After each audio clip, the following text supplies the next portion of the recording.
adalah sikap menghormati manusia dan tidak merendahkan mereka. Dalilnya adalah sabda Nabi SAW tentang kesombongan. Nabi mengatakan al-kibru batarul haq wa ghamtun nas. Kesombongan adalah sikap menolak kebenaran dan meremehkan manusia. Berarti tawadhu kebalikannya. Kalau sombong meremehkan manusia, maka tawadhu adalah sikap menghargai manusia.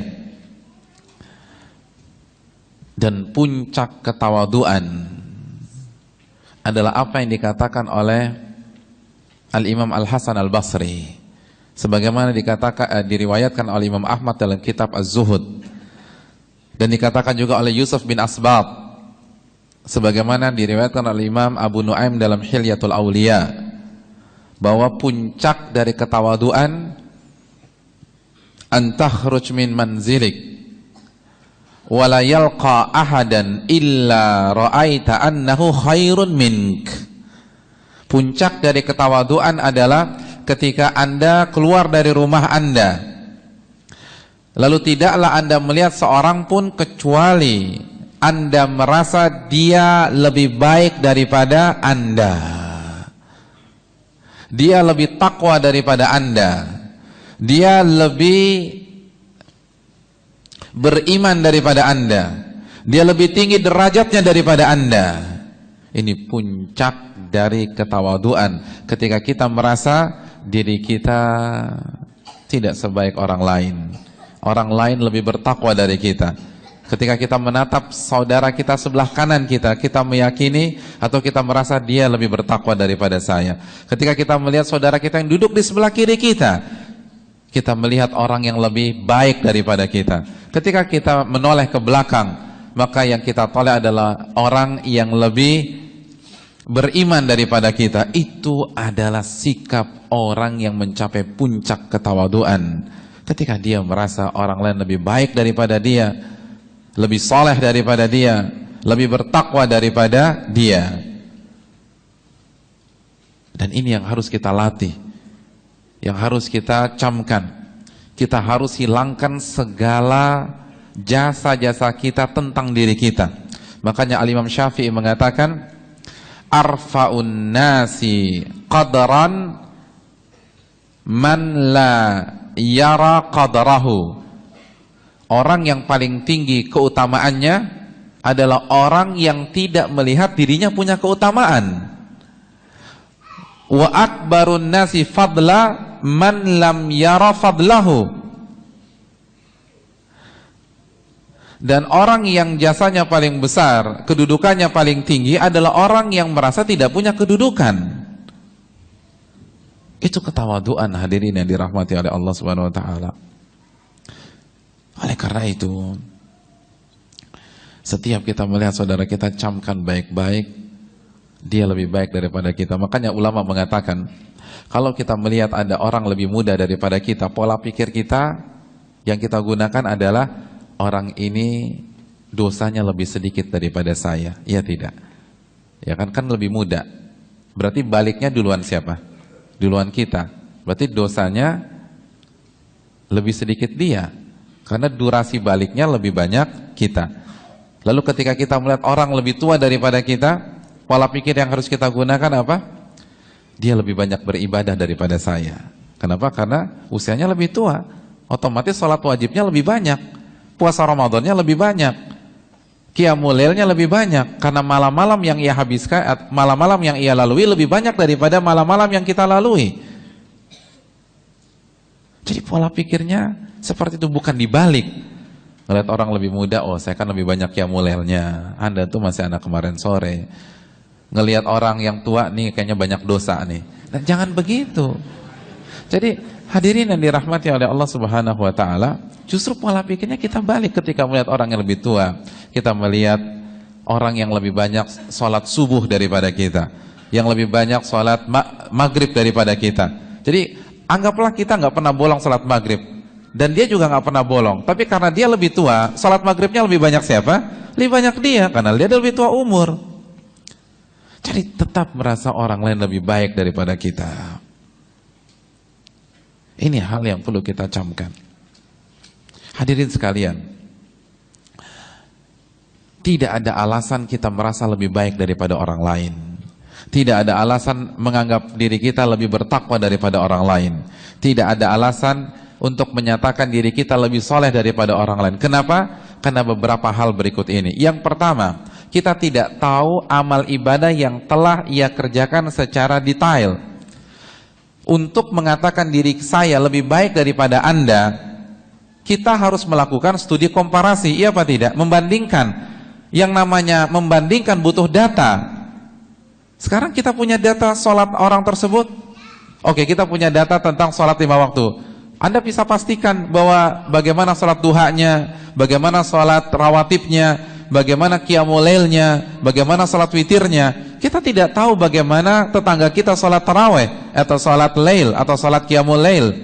Kita tidak bisa pastikan bagaimana sahabat kita sholat duha. Kita tidak bisa pastikan berapa ayat yang dia baca setiap hari. Kalau kita tidak punya data tersebut, maka kita tidak bisa membandingkan. Oleh karena itu, apa hak kita mengklaim diri kita lebih suci daripada dia, diri kita lebih bertakwa daripada dia, diri kita lebih soleh daripada dia? Karena untuk membandingkan dan mengeluarkan sebuah kesimpulan kita lebih baik daripada dia, kita harus melakukan riset. Kita harus tahu bagaimana ibadahnya. Dan siapa yang tahu ibadah seseorang? Antum punya kamera CCTV di rumah tetangga antum yang antum bisa monitor? Gak punya. Jadi kalau kita gak punya data seperti itu, apa alasan kita mengklaim diri kita lebih baik daripada orang? Walaupun kita sering ngaji, atau ngaji gak pernah putus, tapi siapa tahu amal. Betapa banyak orang ngaji tapi tidak diamalkan. Betapa banyak orang ngaji tidak sholat lail. Betapa banyak orang ngaji bolong-bolong sholat 5 waktunya. Jadi sekali lagi, siapa yang menjamin diri kita lebih bertakwa daripada orang lain? Itu alasan yang pertama. Alasan yang kedua, anggaplah amalan-amalan kita lebih banyak daripada dia. Sholat lail kita lebih banyak daripada dia, tahajud kita lebih banyak daripada dia, khataman Quran kita lebih banyak daripada dia. Kira-kira sudah bisa belum kita mengklaim diri kita lebih soleh daripada dia? Sudah bisa? Kenapa belum? Karena kita tidak tahu amalan hatinya. Kita tidak tahu amalan hati seseorang. Bisa jadi qiyamul lailnya kita yang unggul, puasa Senin Kamisnya kita yang menang, tapi keikhlasannya dia yang menang. Mana yang lebih baik? Yang ikhlas. Hadirin yang dirahmati oleh Allah Subhanahu wa taala. Ada beberapa contoh yang menarik tentang masalah ini.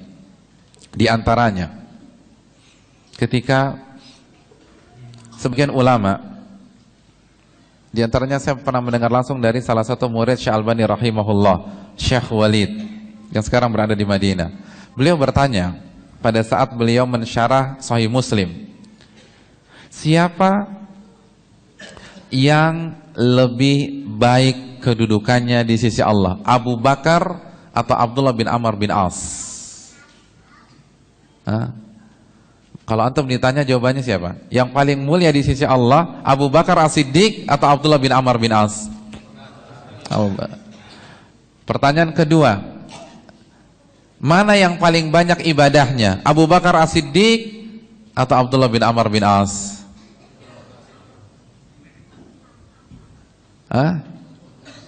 Abdullah bin Amr bin As lebih banyak ibadahnya daripada Abu Bakar As-Siddiq.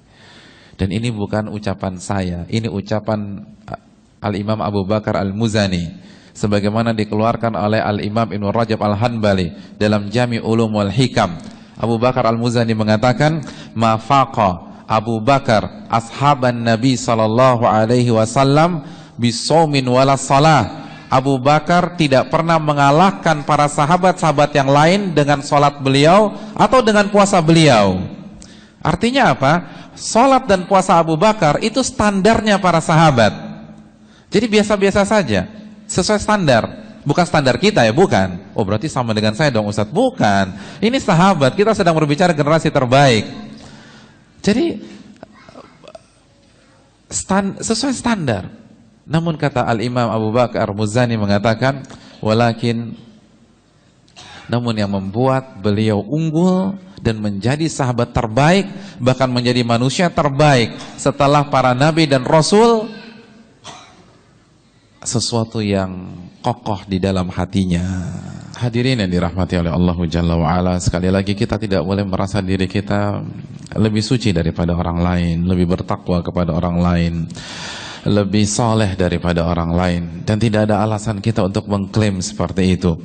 Dan di antara faktornya kita sudah menjelaskan, atau kita sedang menjelaskan faktor yang kedua, yaitu karena bisa jadi kita lebih unggul dari segi penampilan, lebih unggul dari segi ibadah, lebih unggul dari segi zikir, lebih unggul dari segi puasa, tapi belum tentu amalan hati kita lebih baik daripada dia. Mungkin penampilan dia biasa saja, mungkin sholat duhanya jarang dia lakukan, mungkin ia hanya mengerjakan sholat witir pada waktu malam, namun keikhlasannya melampaui keikhlasan kita, tawakalnya kepada Allah melampaui tawakal kita, yakinnya kepada Allah melampaui keyakinan kita.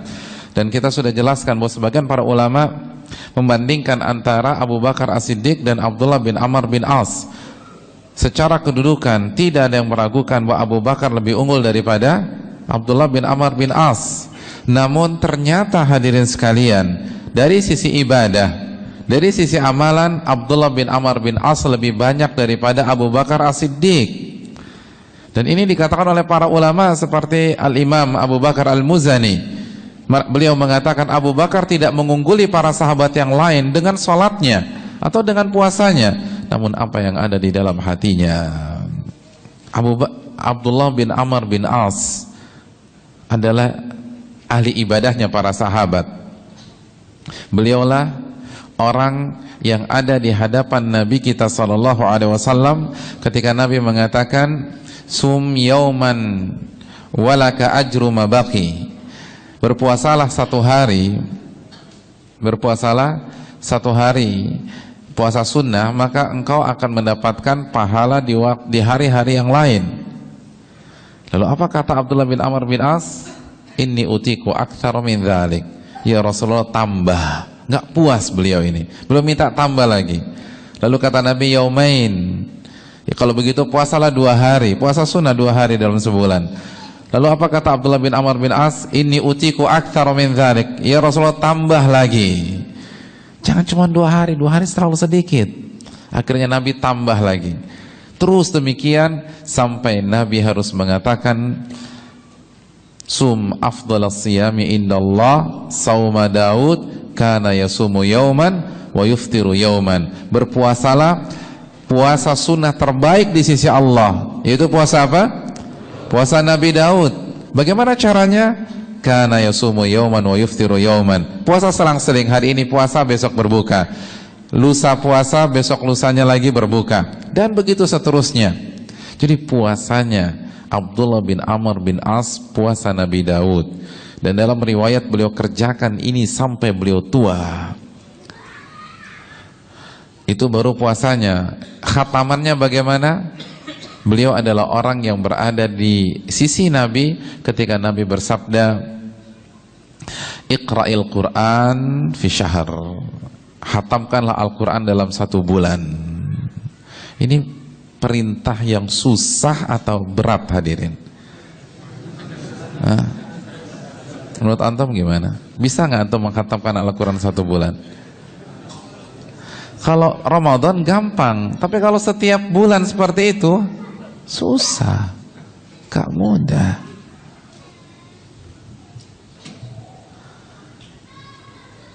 Kira-kira kalau antum ada di hadapan Nabi saat Nabi memerintahkan demikian, respon antum apa? Apa respon antum?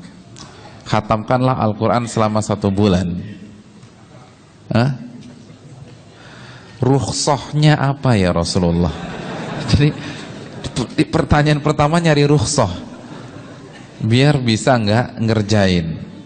Tapi apa kata Abdullah bin Amr bin As? Beliau katakan inna biquwah. Ya Rasulullah, kelamaan, aku bisa menghatamkan lebih dari itu.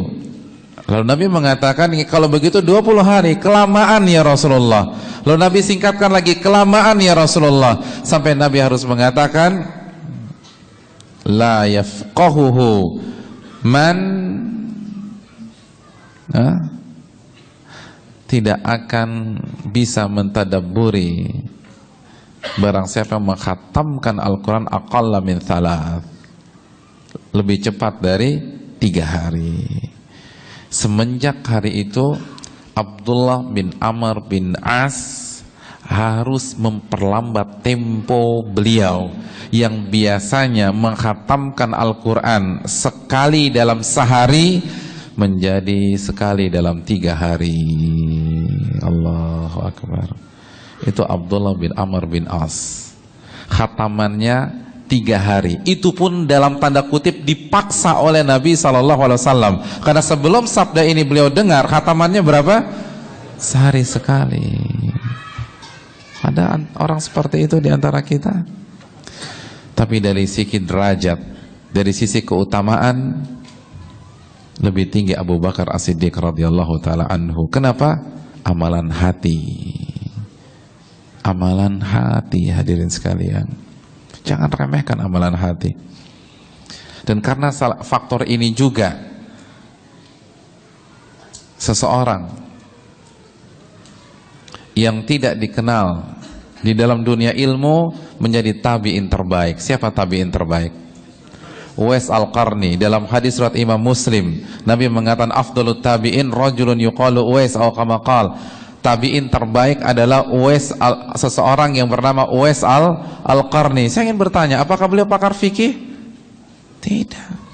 Antum pernah mendengar madhab Uwais Al-Qarni dalam ilmu fikih? Gak ada. Yang antum pernah dengar madhab Sa'id bin Musayyib? Apakah beliau pakar tafsir? Antum pernah dengar Uwais Al-Qarni mentafsirkan ayat ini seperti ini? Yang antum sering dengar ini qaul Mujahid, perkataan Tawus.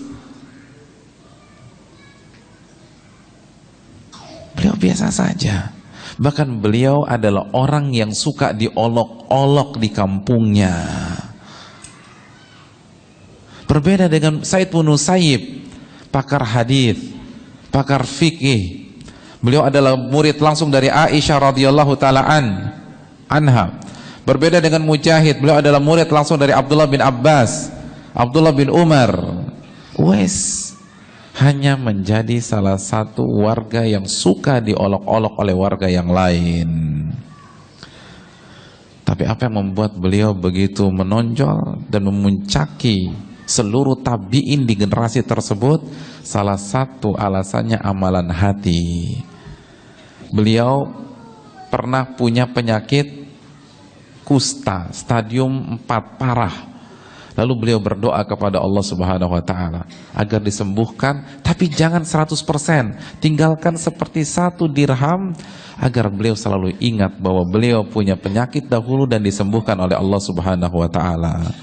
Siapa yang sanggup di antara kita begitu? Antum punya tumor, antum berdoa kepada Allah, tapi jangan disembuhkan semua ya Allah. Sisakan sedikit saja agar saya selalu ingat tentang nikmat kesehatanmu. Siapa yang bisa seperti itu sekarang? Allahu Akbar. Makanya dalam riwayat, salah satu yang suka mengolok-olok dia itu bertemu dengan Umar bin Khattab. Lalu ia terkejut karena selama ini orang yang ia olok-olok adalah tabi'in terbaik dan orang yang dicari-cari Umar. Kenapa? Karena Nabi pernah berkata kepada Umar, carilah orang yang bernama Uwais, dan kalau engkau mampu mintalah istighfar kepada dia. Mintalah agar dia beristighfar agar dosa-dosamu diampuni wahai Umar. Lalu orang ini kaget dan orang ini pulang ke kampung Uwais Al-Qarni lalu meminta doa kepada Uwais Al-Qarni. Tapi Uwais Al-Qarni tidak mau memberikannya. Kalau antum jadi Uwais Al-Qarni mau memberikan nggak? Antum diolok-olok orang, terus sekarang dia minta maaf, minta antum doa. Hah? Antum doakan tidak? Saya doakan. Doain apa? Biar sengsara Pak Ustadz. Uwais Al-Qarni tidak mau mendoakan kecuali dengan 2 syarat. Syarat yang pertama, kata dia, engkau jangan olok-olok diriku lagi. Jadi sudah, mulai saat ini jangan olok-olok saya. Syarat yang kedua, jangan bilang siapa-siapa bahwa doaku mustajab. Subhanallah. Takut ria, menjaga keikhlasan. Coba kalau orang zaman sekarang, apa yang terjadi? Buka praktek. Orang nggak ada rekomendasi dari Nabi aja buka praktek. Ini udah dapat rekomendasi dari Nabi. Jangan bilang siapa-siapa. Dan tidak berapa lama dari kejadian hari tersebut, Uwais menghilang dan tidak ketahuan entah kemana. Jadi hadirin sekalian, sangat mungkin terjadi jamaah lebih hebat daripada ustadznya, jamaah lebih bertakwa daripada ustadznya, jamaah lebih soleh daripada ustadznya. Lihat, yang dikalahkan oleh Uwais Al-Qarni ini bukan orang sembarangan, Sa'id bin Musayyib. Dan Sa'id bin Musayyib bukan hanya ulama, tapi ubad, ahli ibadah. Sa'id bin Musayyib ahli ibadah, 40 tahun senantiasa mendengarkan adzan dari masjid. 40 tahun. 40 tahun tidak pernah tertinggal sholat jamaah. Dan 30 tahunnya sudah berada di masjid ketika adzan dikumandangkan. Ada orang seperti itu sekarang, 40 tahun nggak pernah absen sholat berjamaah di masjid. Dan 30 tahun diantaranya sebelum adzan sudah ada. Tapi kalah dengan Uwais Al-Qarni. Jadi sekali lagi, ini generasi terbaik setelah sahabat. Yang dikalahkan Uwais bukan orang-orang sembarangan, ahli ibadah, ahli ilmu, penghafal-penghafal hadis, ribuan hadis mereka hafal. Tapi yang justru menonjol Uwais Al-Qarni. Ini mengingatkan kita dengan sebuah hadis riwayat Muslim. Nabi mengatakan, rubba ash'atha akbar madfu'in bil abwab law aqsama 'alallahi la abarrah. Kata Nabi SAW, rubba hadirin, sebuah kata dalam bahasa Arab untuk mengungkapkan sesuatu dengan kuantitas yang banyak. Jadi kalau kata rubba sudah diucapkan, kasusnya bukan 1-2 orang lagi, bukan 3-4 orang lagi, ini banyak kasus. Nabi menggunakan kata rubba untuk membuka hadisnya. Kata Nabi, rubba ash'atha akbar madfu'in bil abwab. Betapa banyak orang yang rambutnya berantakan, tubuhnya penuh dengan debu, madfu'in bil abwab. Kalau ia mengetuk rumah warga dan masyarakat, maka mereka tidak ada yang mau membukakan untuk orang tersebut. Dia ngetok rumah kita, kita ngintip, ya ini orang lagi, paling minjem duit. Jadi udah underestimate, sudah meremehkan karena penampilannya nggak meyakinkan, rambut berantakan, tubuh penuh dengan debu, madfu'in bil abwab, ditolak oleh orang. Tapi apa yang terjadi? Lau aqsama 'alallahi la abarrah. Sekali dia berdoa kepada Allah, langsung Allah ijabah. Mengetuk pintu manusia tidak diterima, mengetuk pintu langit langsung dikabulkan oleh Allah. Dan sekali lagi Nabi membuka hadis ini dengan kata-kata rubba, artinya banyak orang seperti itu. Bukan 1-2 orang, banyak orang yang diremehkan, tapi begitu dia meminta kepada Allah diijabah oleh Allah. Hadirin sekalian, jangan meremehkan orang. Ustaz, bagaimana kalau orang tersebut pelaku kemaksiatan atau pelaku kebid'ahan, boleh nggak kita remehkan? Tidak boleh. Saya ingin bertanya hadirin sekalian, dosa selain syirik ada peluang diampuni Allah apa tidak? Ada peluang diampuni? Ada. Bid'ah yang non syirik ada peluang diampuni? Ada, selama bukan syirik. Jadi bisa jadi dosanya diampuni Allah, lalu kita remehkan, justru kita terjatuh ke dalam dosa sombong yang akan membuat kita diazab di dalam api neraka. Bukankah kita ingat hadis Bukhari ketika ada seorang pezina, Baghiyun min baghaya Bani Israel, seorang bukan pezina ya, pelacur dari pelacur Bani Israel. Lalu ia melihat seekor anjing yang tawaf mengitari sebuah sumur. Dia kehausan, tapi dia tidak bisa berbuat apapun, karena apabila seekor anjing itu masuk ke dalam sumur, dia bisa minum, namun dia tidak bisa naik kembali. Akhirnya apa yang terjadi? Fanaza'at muqaha, dia buka sepatu bootnya, lalu pelacur itu masuk ke dalam sebuah sumur itu, lalu ia ambil air dengan sepatu bootnya dan ia keluar lagi dan ia berikan kepada seekor anjing. Apa kata Nabi SAW? Faghufira laha bihi, maka Allah mengampuni dosa-dosanya. Pelacur, bukan pezina. Ini sudah komersil, ini prof, bukan hanya zina suka sama suka atau sekali 2 kali. Ini profesi. Allah ampuni dosa-dosanya karena perbuatannya ini. Apa penjelasan Syekhul Islam? Apa penjelasan Ibnu Hajar dalam masalah ini? Karena jangan salah paham ya. Jangan pulang dari sini memutuskan untuk berzina. Kenapa? Karena tetangga saya punya anjing, Ustadz. Kan begitu, tinggal saya kasih minum, kasih susu, insya Allah dosa-dosa saya habis. Tidak, inti hadis ini bukan kasih minum anjing.